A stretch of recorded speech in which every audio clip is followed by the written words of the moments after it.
So hello everybody, and today I'm very welcome as a guest of our program. Tom Cooper is an Austrian writer, investigative journalist and military analytic. Hi. Hello, nice to be with you today.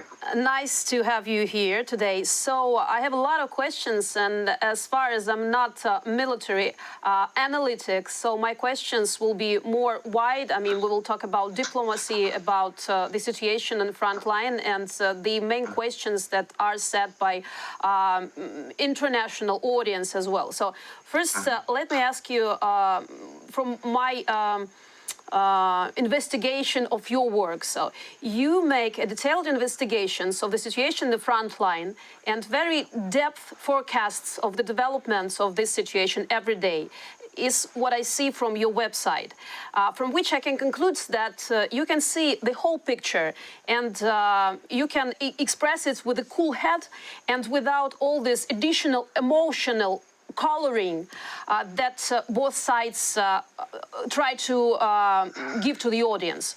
So is it possible now to draw a conclusion on whose side are the advantages and what are the main features of these advantages? Well, right now, there are no clear advantages for either side, but most of the front line is in a state of stalemate. There is only this sector of in southeasternmost corner of Kharkiv Oblast, where Ukraine is advancing. And there is a sector of the front line in the Bakhmut area where Russians are attacking and attacking and attacking, but not making any kind of major advances. Actually not making any kind of advances at all in grand total.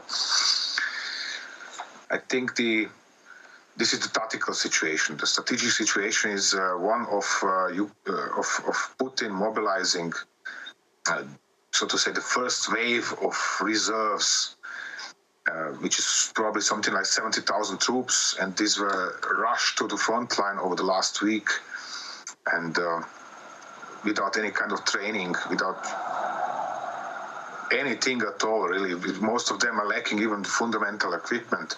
You know, just given weapons, tanks, artillery sent to the front line, they are suffering immense losses, but they are holding off the Ukrainians. Why? Because it takes time to shot them away, take them prisoner, collect them, to do something with them. And if nothing else, after every battle with them, Ukrainian troops have to replenish their ammunition, to refuel their vehicles, and then start moving again.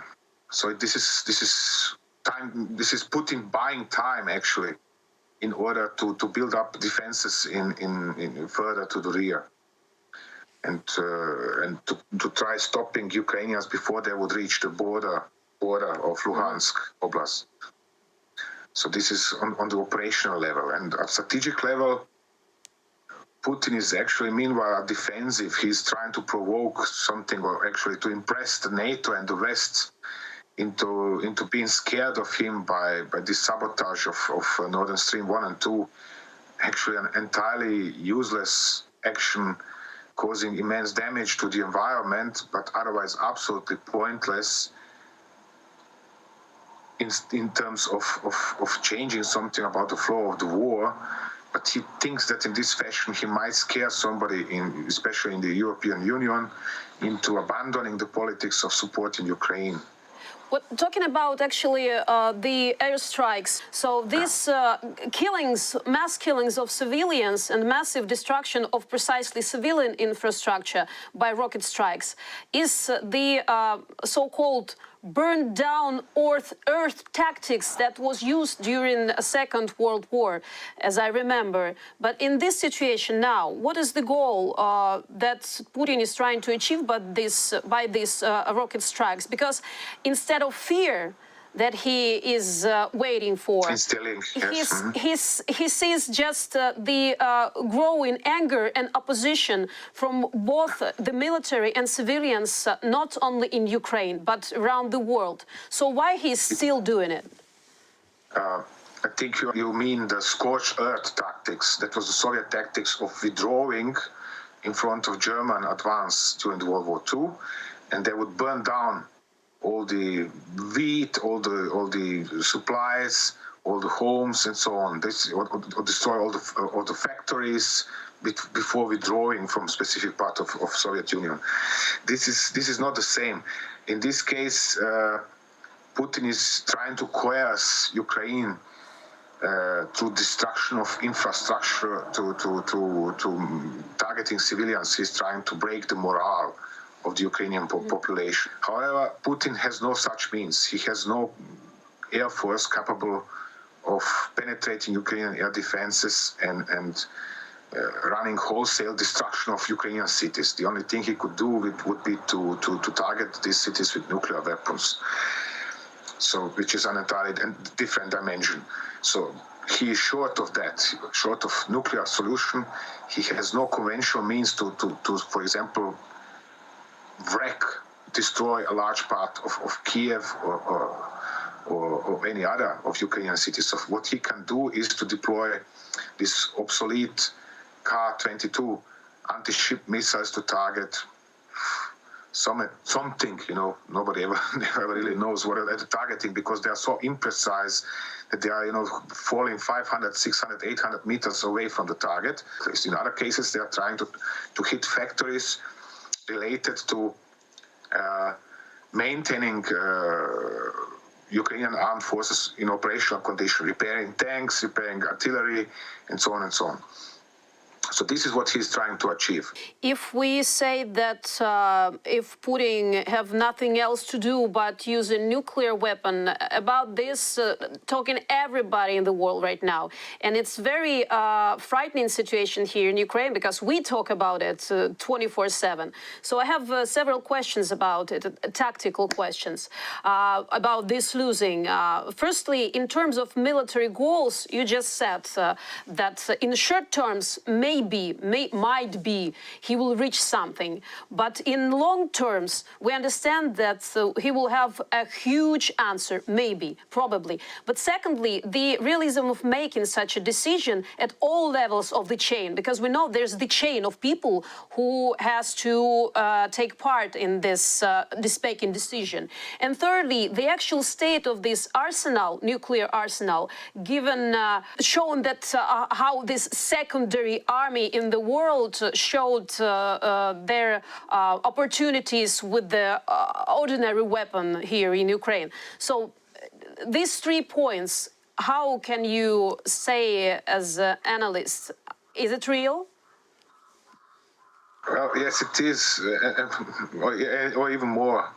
Russian armed forces nowadays is extremely hard because the Russian armed forces are not behaving the way they were organized, trained, and equipped to operate. So now the question is, if he's going to deploy nuclear weapons or not?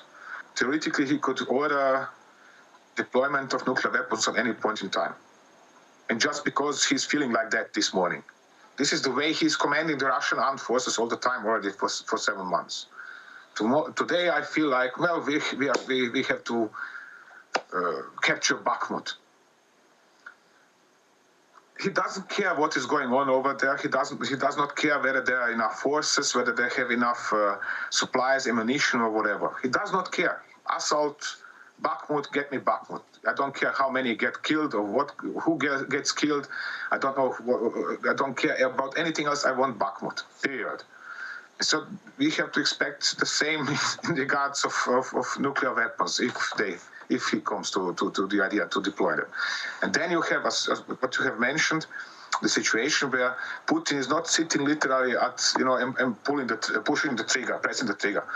He actually issues the order, and then there are 20 people or something, perhaps 24, 25, in the chain of command. And every single one of them has to confirm his order and forward it further to the next subordinate.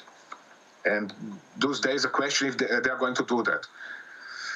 The way we see the Russian armed forces behaving, for example, in Liman area, they are going to do that right now. We cannot expect anything else, because in the case of Liman, or as Russians are calling it, Krasny Liman, they have received the order, not one step back, and that's it. But the point is, he could issue this order at any time. In the case of nuclear threats, he's threatening not only Ukraine. There are a lot of talks about using it on the border of Poland, for example, as from we heard officially. So in the case of Ukraine and in the case of the countries of NATO, if there is possibility of such threats to be trying to do by Putin. So what the answer is President Biden talking about? Because he's talking diplomatically. Oi, oi, oi. You will have a huge answer. And there are official talks, unofficial talks with the government of Russia. But what's behind or between the lines you can read? What answer can be from the NATO or the United States officially? Well, the way I understand the situation is such that he is actually intimidating the NATO and the European Union in particular all the time.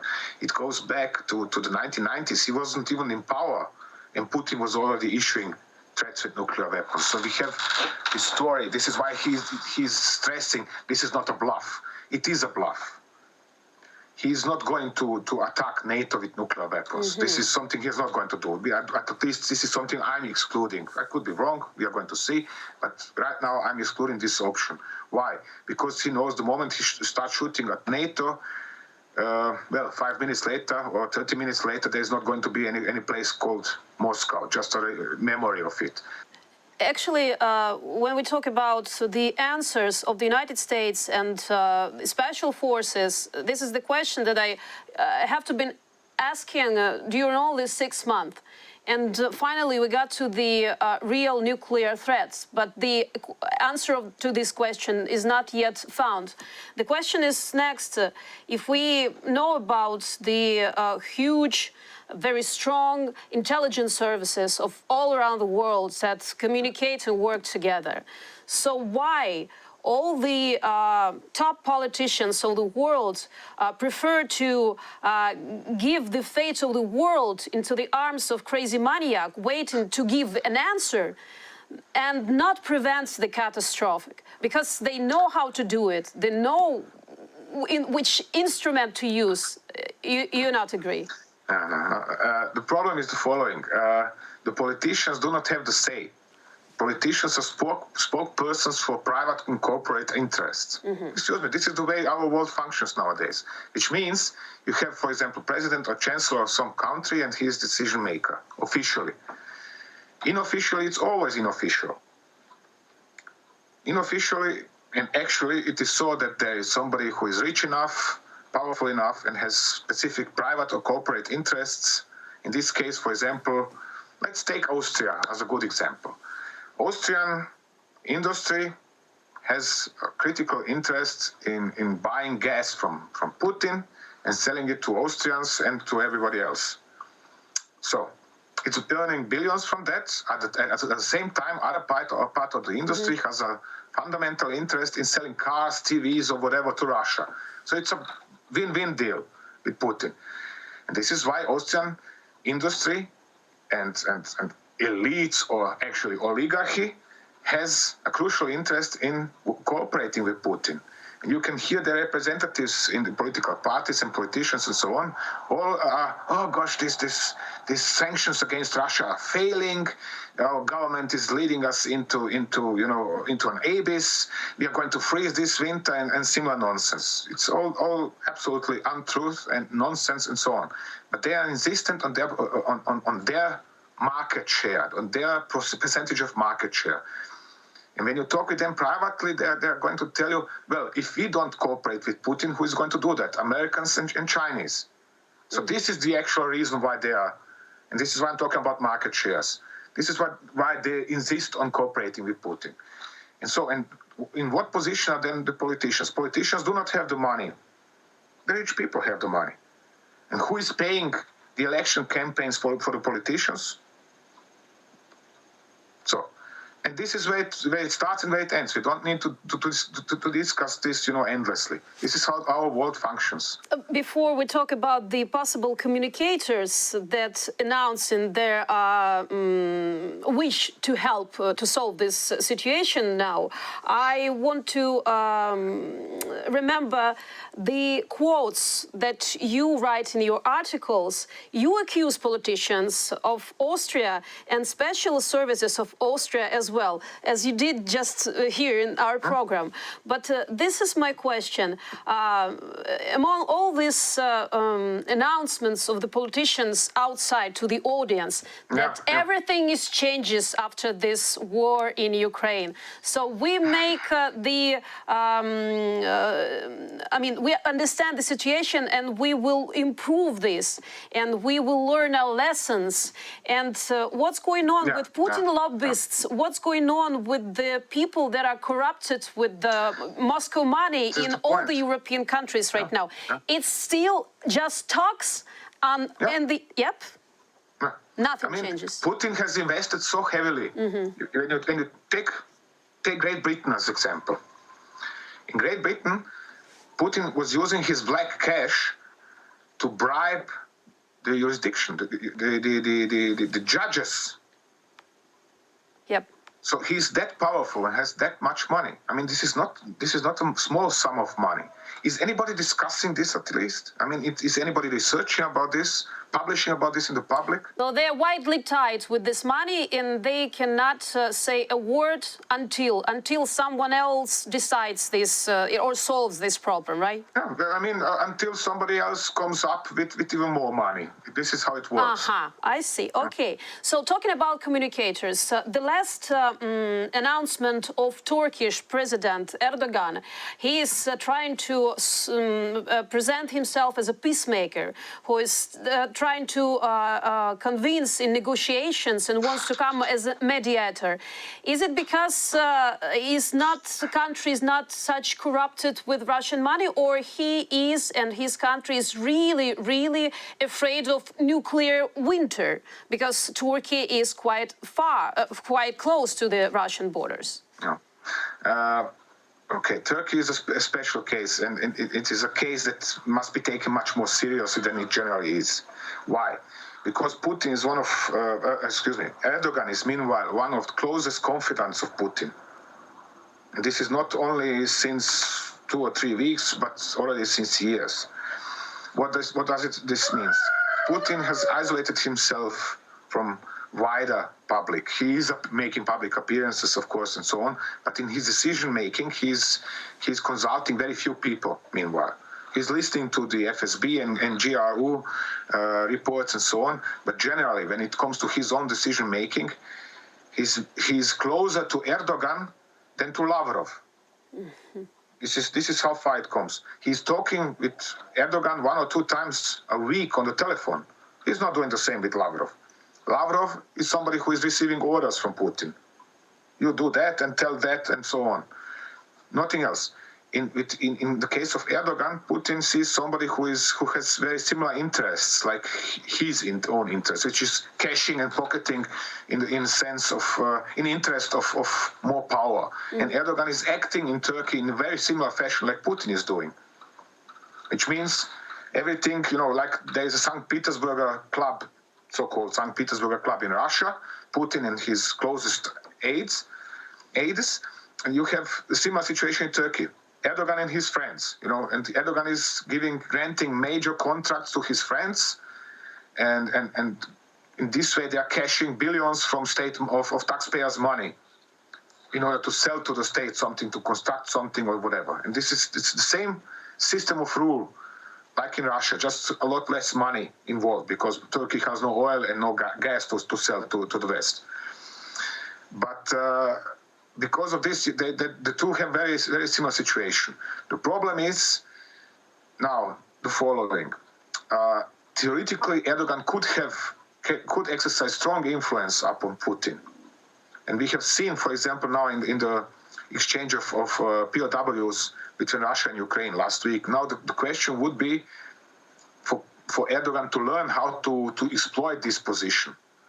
As of the last 4 or 5 years, we have seen him giving in to Putin all the time.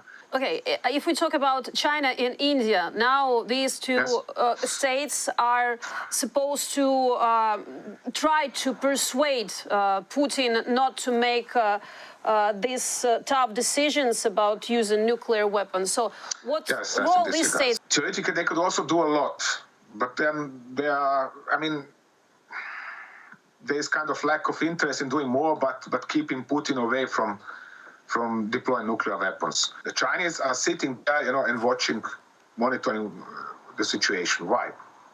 Because for them, the situation in Ukraine is very similar to the situation of Taiwan, which means they're monitoring Western reactions to the Russian aggression and expecting that in the case of their aggression on Taiwan, the West is going to react in similar fashion, which is why it is so important for the West to support Ukraine. Through supporting Ukraine and to helping Ukraine win the war against Russian aggression, one is automatically building up deterrence against the Chinese aggression on Taiwan, making this war very unlikely, making it at least very unlikely that China might launch a military invasion of Taiwan. This is one point. The other point is, of course, we have seen this in February. Putin originally planned to launch an invasion of Ukraine already on or even earlier than 20th of February. Eventually, he didn't. Why? Because the Chinese told him not to do so as long as there are Olympic Games in China. So, Chinese could theoretically go to Putin right now and tell him, okay, stop this bullshit, enough of this nonsense in Ukraine, pull your troops out. They are not doing that, because they are all the time curious to see Western reactions. So they are testing. This is for them, this is testing grounds. How far is the West ready to go? And those days, in such situations, it is very, very, well, it is a sort of gamble. It is the longer such situations go, the longer it's getting more likely that the Chinese might lose control and Putin might do something insane, like deploy nuclear weapons. So right now, the Chinese are de facto exercising a sort of indirect control upon Putin. But as said, it is getting ever more dangerous that for Russians, India is unimportant, actually. It is important as a customer for Russian arms and currently as a customer for oil and gas. But Indians are imagining Russians as some kind of, grandiose supporters of Indian case. Plus, Indians have this idea they have to pay back to the West for, 300, 400 years of colonial times and so on. I understand the feelings, but one shouldn't, descend into converting legends and wishful thinking into reality, because they have nothing to do with each other. And that is the problem of India. So India is played around by Putin, and he has it very easy. It has no influence, zero influence upon his decision making. So, that's the problem. We see from your point of view that all the countries, understandable, all the countries have their own interests and all own positions in this war, but still they observe what's going on the battlefield, and they announce from the television that we are with Ukraine because Ukraine rather win this war or Ukraine will stop to be as a government at all. So, I mean, the Ukrainian nations will stop if we lose this war. That's why my question is, even though they have their own interests, the actual front issue number one is the weapon. Weapon is the weapon that can be given by all this country to help us win this war. They say that we fight not for Ukraine, but we fight for the peaceful times in Europe. So why still some countries, we're not telling or asking to sit and negotiate with Putin and ask him to stop doing it. Just give us weapon. Why it's so difficult for the countries just to give us weapon here, right now? This is relatively simple. Again, you have politicians as a front for people who are actually influencing and deciding. Taking decision about what is going to happen, what are the politicians going to do. So, and these people in the background, they are for 20 years they were appeasing Putin, and they knew if we do him a little bit of favor, he is going to be a good boy, and going to sell us gas and oil, and is going to buy our cars and TVs, and everything will be fine. And they're still hoping, they're still hoping Putin is going to come to his senses and make peace, and everything will be fine. We can return to the state of 23rd of February. Everything will be fine. And this is the problem. Why is this so? Because Russia remains a huge supplier of natural resources, of oil and gas. Even if the war is over within 5 minutes, and Europe and the United States and allies never again do any kind of trade deals with Russia. They build a 5 kilometers tall wall on the border to Russia, cut off all the relations and never deal with Russia or Putin again. Russia is going to remain a huge supplier of oil and gas. And this is not going to change for the next 50 to 100 years. And so when you put yourself into the shoes of somebody, let's say, running a major oil or gas corporation, whether in the West or somewhere else, these are billions and trillions worth oil and gas. And what they are thinking is about next 10 or 15 years. How to get to Russia, to get that oil and gas from there and sell it to somebody else. And this is why there is no decision in regards of let's send all the necessary weapons to Ukraine as Ukraine needs them. So when I say about embargo on energetic resources of Russia Federation, full embargo, and when we see now the situation with this blown up North Pipeline that experts say will not be reconstructed in the nearest future. So they still believe that they will use oil and gas from Russian Federation? You mean from your point of view, is this just blah, blah, blah? Oh, of course. And again, the people who are actually taking decisions, they are thinking 10, 15 and 20 years in advance. They do not think about today or tomorrow because they do not need to care about it. They have enough for today and for tomorrow. They think about 10 or 15 years in advance. But one thing is still unknown, that what's going on, what will happen with Russia in the nearest future. We're talking about mobilization. We see that hundreds of thousands of people are running away from the country to the borders of neighboring countries like Georgia, like Kazakhstan, like Mongolia. Huge amount of people. And it's just the beginning. Even though they close the borders, they try to find the way how to sneeze through the border. But this is the first step maybe to the tearing up the Russian Federation. How do you think? Can it be the first step to mass... I mean, when you talk with people who are fleeing, when you contact them and talk with them, and when you check what are they reporting in social media, is anybody complaining about Putin? Should these countries give the entrance to these people who are not against the war, but they are for Putin, they are just not satisfied with the mobilization? Well, if I'm to ask, for example, EU should close its borders and that's it.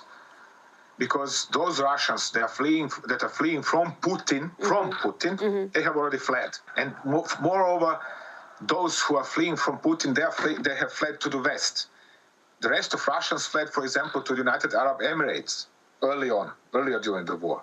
Okay, you had a wave of something like 70,000 Russians fleeing early during the war. So now the people are fleeing from mobilization.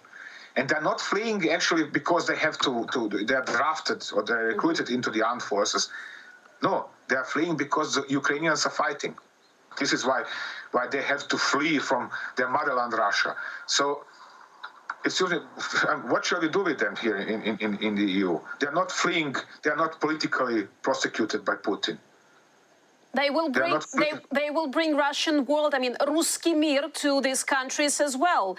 Sooner or later, when the money is out of and they will have to survive somehow, they will start some sabotage in these countries. Are you ready for this? This is not guessing. No?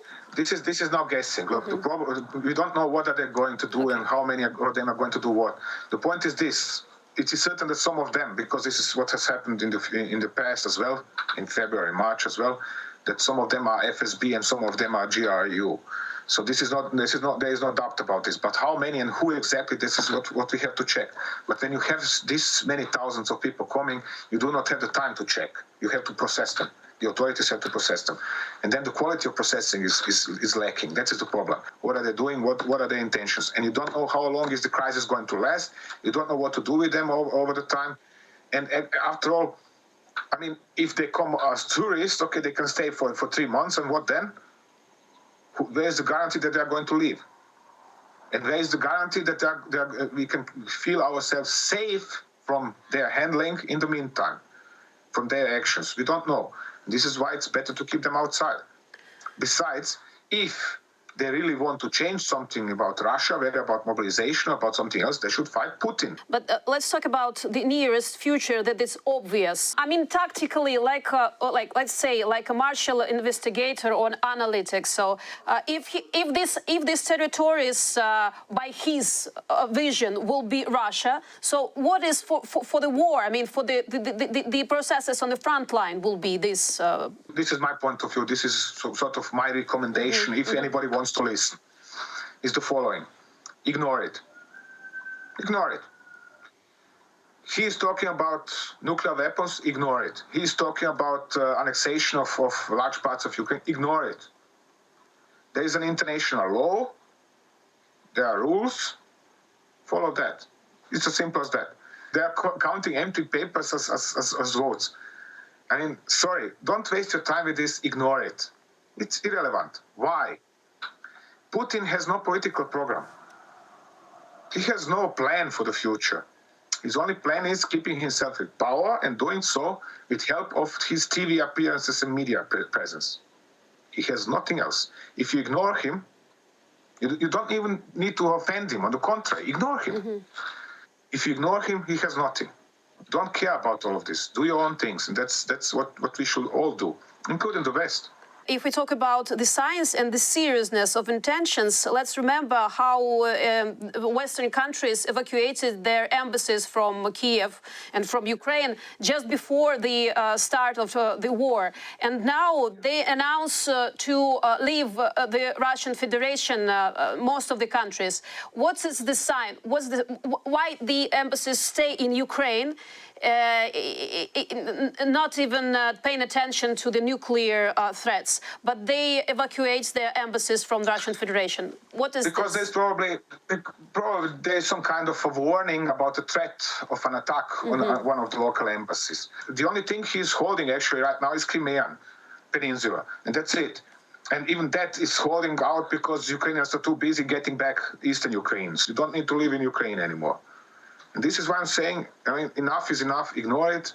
Do your own things, because otherwise you're not going to do anything at all. Yeah, sure.